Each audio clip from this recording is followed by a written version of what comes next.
Hey guys, welcome back to my channel. Today I will be talking about bags that I regret selling. Sometimes we make mistakes, but we learn from our mistakes and we try to grow as a person.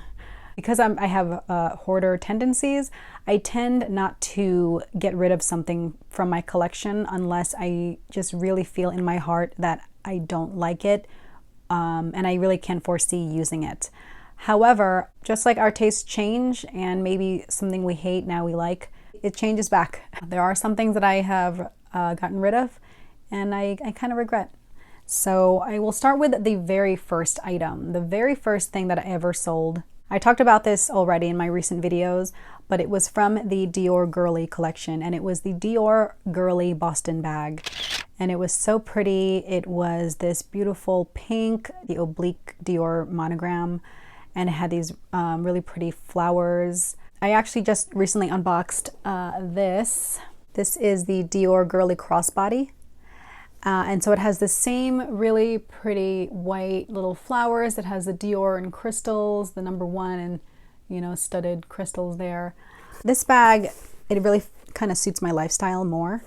So I'm happy to have this in my collection. It's in excellent condition. I own the Boston bag from this collection. It was so cute. I loved pink. It was really pretty and I wore it a lot. I didn't own a lot of kind of luxury bags at the time, but I was the first one to get it when it came into the boutique.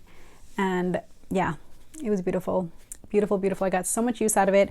And it started getting really dingy and dirty around the corners. You know, I didn't know anything about taking care of bags and using Scotch Guard and you know, Apple Guard to protect my luxury bags. So it got dirty around the corners. It got dirty kind of on the back. There was a little bit of color transfer. And, you know, then I had my heart set on other stuff. And so I was like, okay, I'm kind of done with this. So I actually sold it to a coworker of mine at the time. And I thought it was really funny because I was really young still, and she was, you know, like a mom with 3 kids, and now that's me. So now I kind of want that anyway. But yeah, the Dior Girly Boston bag. I don't think I would go as far as repurchasing it because I do have this, and then I also have a Dior Girly messenger, like a larger messenger that doesn't have these little flowers and crystals. And yeah, I don't think I would use it as much. I do kind of regret selling it just because it would just be such a beautiful bag to own and maybe use just on a few rare special occasions.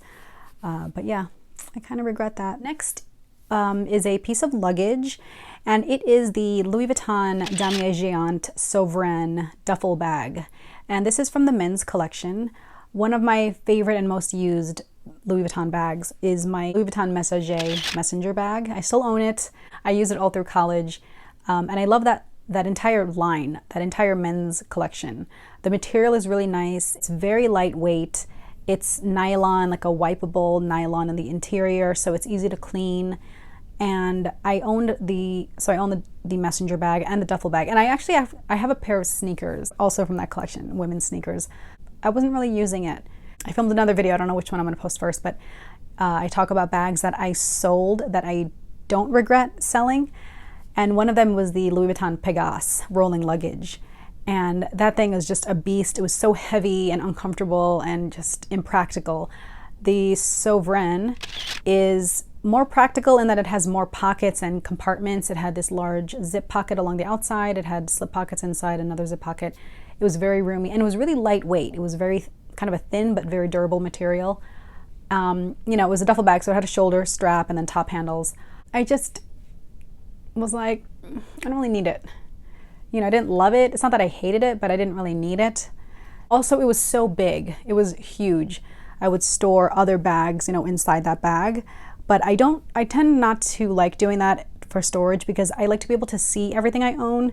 And it's hard for me to envision. I can't, you know, I need to see what I have. It just was gigantic and it was taking up a lot of room. I was, you know, moving. Back then I was in college. It wasn't practical for me to own. So I sold it and I kind of regret it because it was kind of a cool bag. I like the color. Yeah, so that one I really don't foresee myself repurchasing. But if I had it now, I wouldn't mind having it again. Next on my list is the Chanel In the Business flap bag. I don't really see this talked about online. When I owned this bag, it was in the early 2010s maybe. This was before kind of YouTube, or at least before I was familiar with YouTube and other luxury, you know, bag owners. So I never saw it kind of online, but it was great for maybe first time Chanel buyers because it looked like a flap bag, but it wasn't. It was this seasonal piece. It was an incredible price. It was, I mean, the prices of Chanel has skyrocketed now. It's gonna go up next week. And I think the price of a jumbo will be like close to $7,000. It's just something crazy.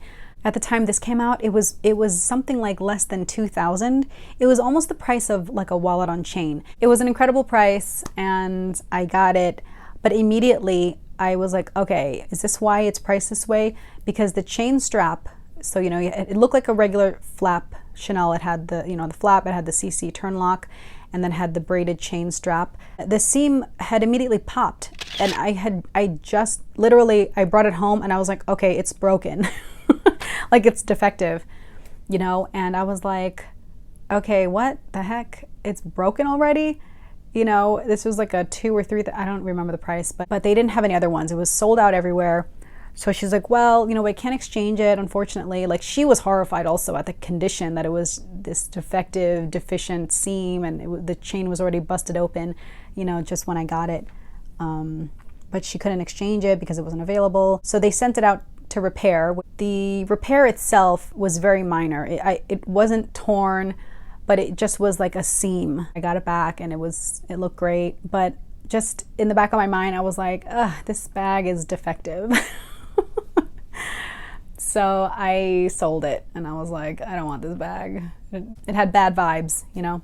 I think now, if this happened, especially with the way prices are, I wouldn't mind owning it.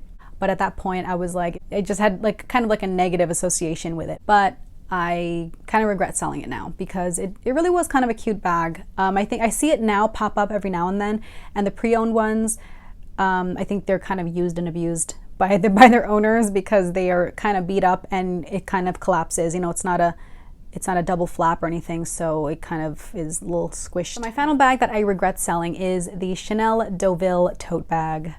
And you know, if you have been following my channel, you'll be like, oh my gosh, you love tote bags. And I do. Look at these tote bags back here. I just filmed the video ranking these kind of book tote style bags. The Chanel Deauville, it fits right in with this style where it has a top handle and a shoulder strap. I don't know, I had this Chanel Deauville, the large size, in the denim, and I really like that style. I love denim bags. I have a denim Prada bag. I have a couple denim LV bags. The Chanel denim Deauville tote, and it's probably #1 on my list of bags that I regret selling because of all the bags that I've listed. It's one that I'm semi-actively searching or considering buying. Part of the reason that I sold it was a little uncomfortable to wear. It's heavy. The chain straps were heavy, and they also kind of dug into my shoulder. I used it for travel a couple times, like on a plane. And I was just so mindful of like anything being around it. I carried a separate plastic bag to wrap up the whole thing before I put it under the seat on the airplane. It was uncomfortable to wear. I sound like maybe a hypocrite or just crazy saying that because the Dior book totes are also kind of uncomfortable to wear on your shoulder. But when I wore the Chanel Deauville tote on my shoulder, it was so wide and like bulky. And I never really carried it as a top handle. That just wasn't my style. Also, the top handle was really short, not as big as like the Dior book tote top handle, and then even the LV on the go top handles. Those are more comfortable to wear as a top handle or also like in the crook of your arm. I think I found the Deauville was a little too short. Like I would have preferred the top handles to be a little longer, so it was more comfortable to wear. And then when you have the chain straps down, it kind of sagged in the middle, which I just didn't like that look. I know it's meant to be more slouchy, but I was like, I was kind of unsure about the style, and then I found that I wasn't really using it, and I was like, all right, let me just get rid of this. So that might have been a rash decision because I kind of regret it, and I'm actually, like I said, semi-actively looking at Deauvilles now. I don't know if I'm at the stage where I am definitely adding a Deauville to my collection, but I regret selling the one that I did own. I've really been into book totes recently, so I don't know, maybe I'll get one. But that is my list of bags that I regret selling. Let me know if there are any bags that you own that you also regret selling and if you're considering repurchasing it. But thank you so much for watching, and I hope to see you in my next video. Bye.